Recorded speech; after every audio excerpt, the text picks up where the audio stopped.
What's up, Broncos fans? I am back here again to do a recap video. In this video, I just want to recap the Broncos 2017 season kind of briefly and then touch more on what to expect from the offseason, because I think the 2018 offseason is a very crucial one for the Denver Broncos, and I think it can be a very exciting and an enjoyable one for us as Broncos fans, because I think we can make some really big additions, big moves, and really kind of reset the course of our franchise and team and kind of get back to what we're used to as Broncos fans, and obviously what this team is used to doing, and that's winning games and playing this time of year and competing for Lombardi trophies. But obviously 2017 was a very disappointing season. We finished 5-11. We finished last in the AFC West. Not ideal by any stretch of the imagination. This was just an abysmal year, and it's good to kind of put this year to bed. But I mean, let's be real. The quarterback production was terrible all year from all three of those guys, and that obviously severely hurt our offense. Our offense was abysmal all year. I mean, we finished 27th in points scored. That's 18 points per game. You're not going to beat many teams like that. And then obviously on the flip side of things, our offense's performance kind of affected our defense's performance this year. The defense was just so frustrated by the offense's lack of production and lack of putting points on the board that the defense just kind of got unmotivated as the year went on, especially when we went on that 8-game losing streak.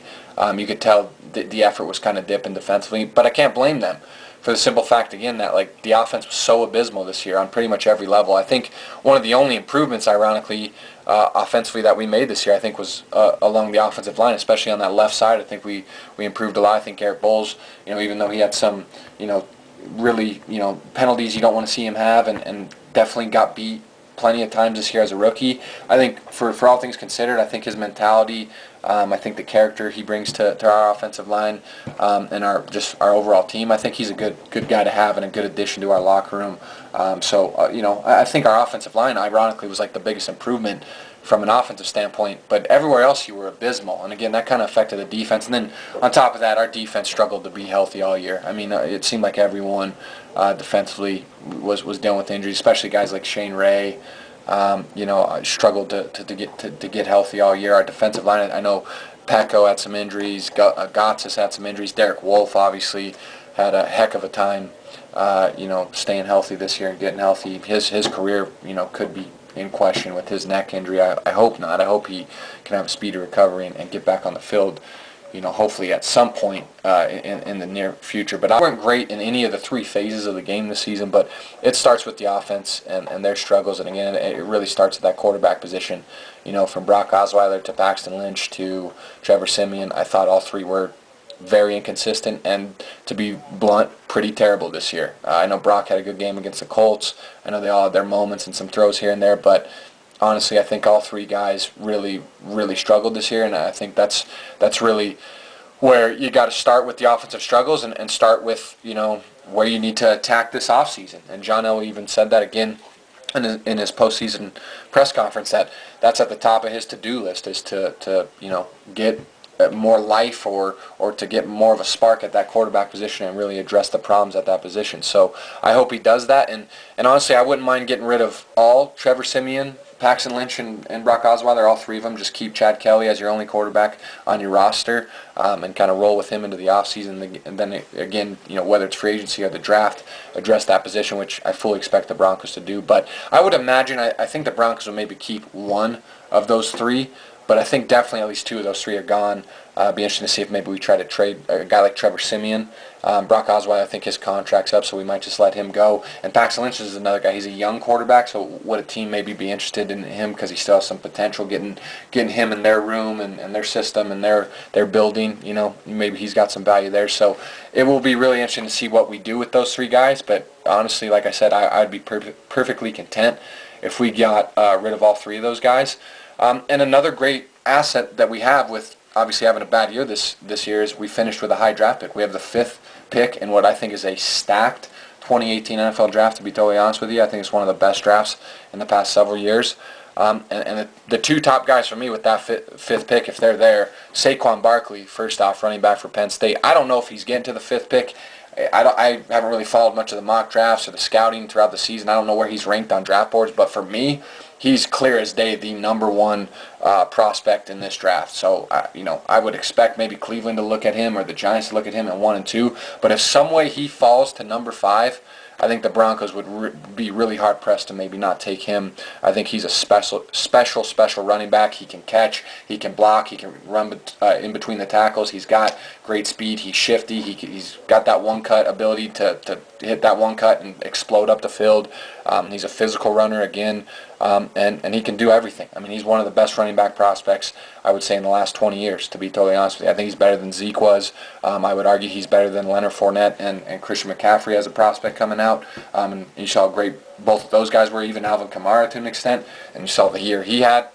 So I think Saquon Barkley is a guy definitely at 5 we could look at. And honestly, the quarterback position is obviously going to be very intriguing to see if the Broncos take a guy there, whether it's Sam Darnold or Josh Rosen. Again, those are guys expected to maybe go 1 and 2, but if for some reason one of them fall to 5, it'd be interesting to see if the Broncos take either one of those guys. Josh Rosen, I think, is a lot like Matt Ryan, just a real pure pocket passer, smooth feet. Obviously questions about his durability, and he's kind of a brash, outspoken guy, but he's got a big arm. He throws a beautiful ball, and again, he's a pure pocket passer, man. He is really smooth in that pocket. Doesn't have a whole lot of mobility, though.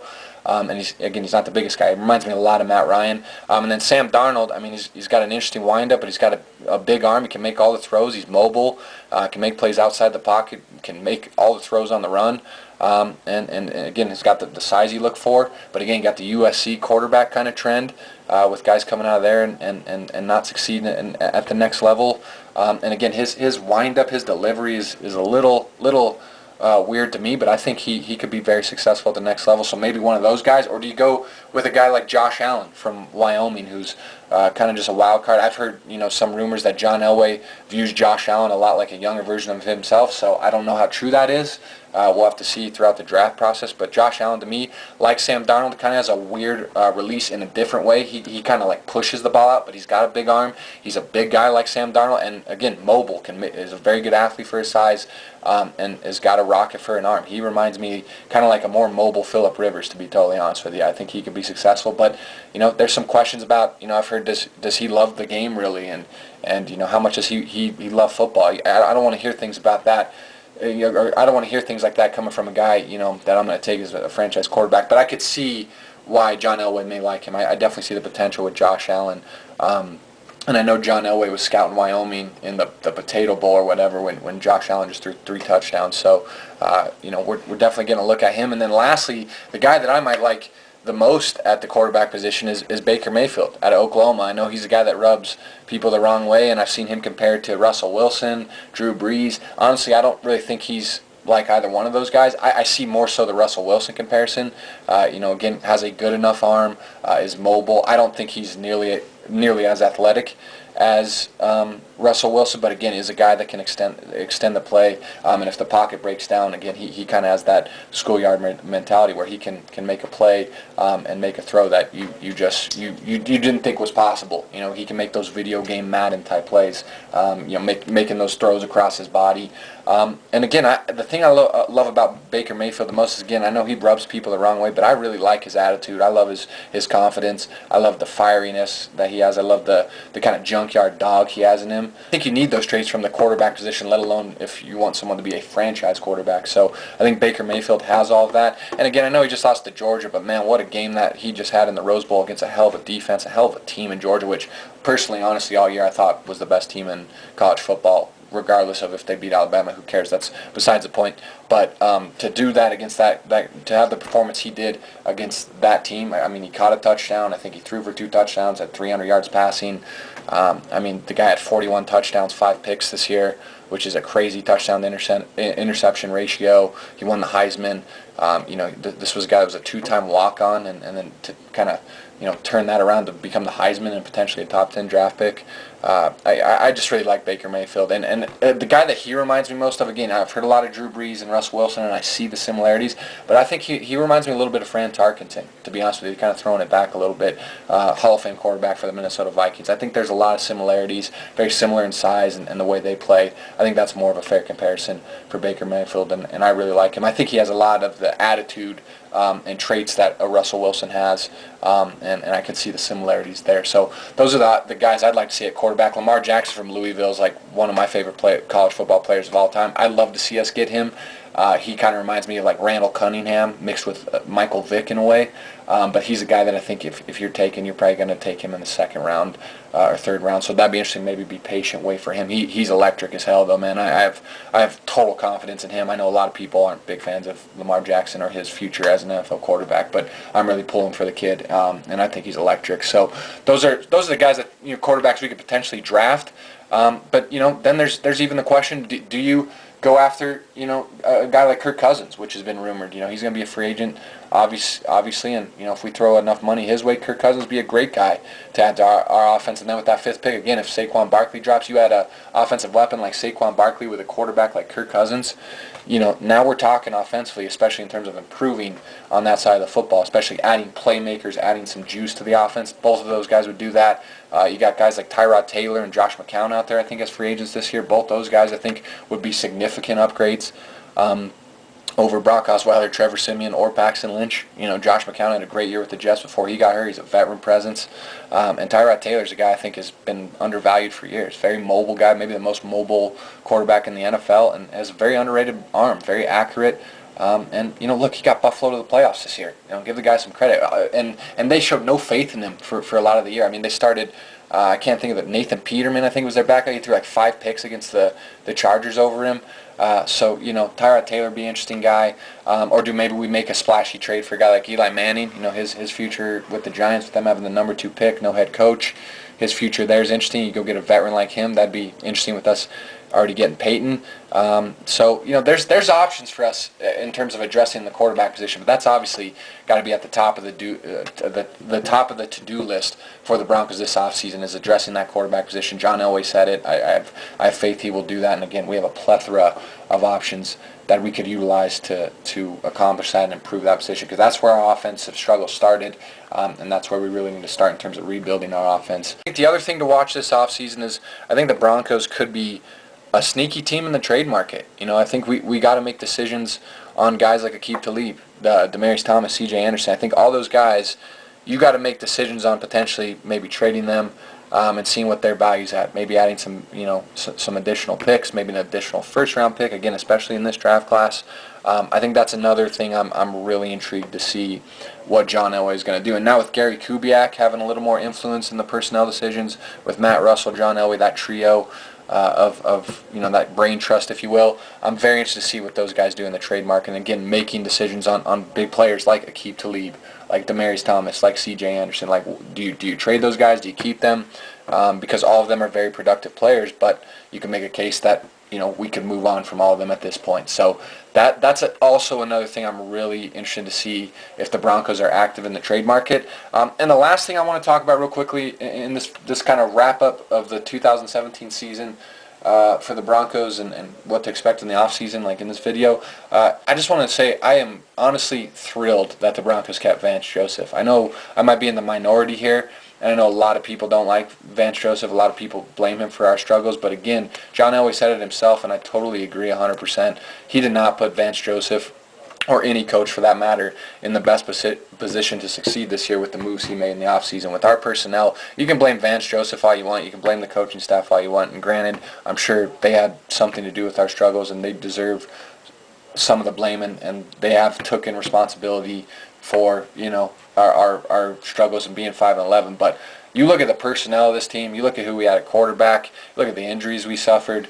It would have been hard for any coach to I think get this team to a winning record and into the playoffs. So, and he's a first-year coach, man. I mean, I think to fire a guy after 1 year, I think that shows impatience, especially for a organization that again has been through a lot of head coaches recently. You don't want to start to build that kind of reputation as a franchise and stigma as a franchise. So I'm really happy we kept Vance Joseph. Again, he's a guy that's ties to the Colorado community. I think he's a great guy. Von Miller even vouched for him all year. He's like, this isn't on Vance. We really love what Vance is preaching and trying to the message he's trying to get to us, and we love him as a coach and the way we practice and prepare. I mean, Von Miller endorsed this guy. Your franchise player endorsed this guy, so I don't know why you get rid of him after 1 year when it's just a rough year. Again, I think that's Broncos fans just being a little arrogant and a little ridiculous with their expectations at times. I mean, I hope this year kind of humbled Broncos fans and showed us where our team really is at right now, which it's more in a rebuild mode.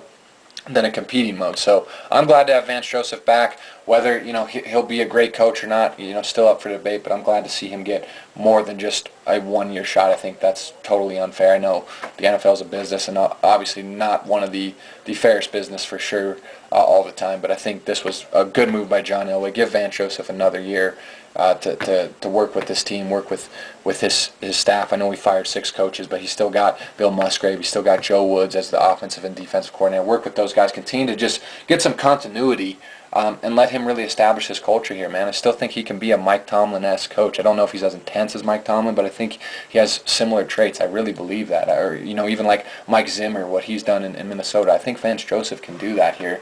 You just got to give him some time. You got to give him some time to rebuild this roster and really instill his system and his message. It's not going to happen in 1 year, especially when that year's a disaster on every level, especially a difficult situation when the president of the organization doesn't put him in the best position to succeed with the personnel decisions he makes in the offseason prior to the season. So, and John Elway admitted that himself. So, I'm glad to have Vance Joseph back, and oh no, I'm happy to put 2017 to bed as a Broncos fan. This was a tough year, rough year, but glad to stick with the team throughout it, keep supporting the team throughout it. You got to do the highs and the lows. I mean, we were Super Bowl champions 2 years ago. Now we're 5-11. It happens. I mean, it's professional sports.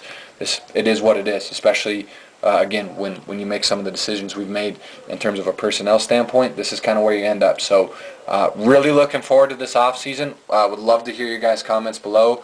What do you think of the 2017 season overall? Just kind of give me your general thoughts. And then what are you looking forward to most from the offseason for the Broncos this offseason? And what do you want to see the team address? What do you whether it be free agency, trades, draft?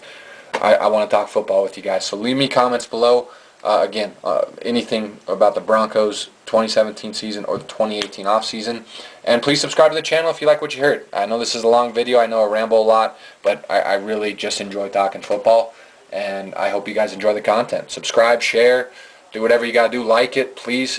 Get this channel growing and get the message out. And I'll see you guys throughout the offseason. Going to do a lot of videos. Stoked for this draft. And appreciate it as always, guys. Go Broncos. Looking forward to 2018. Putting 2017 to bed.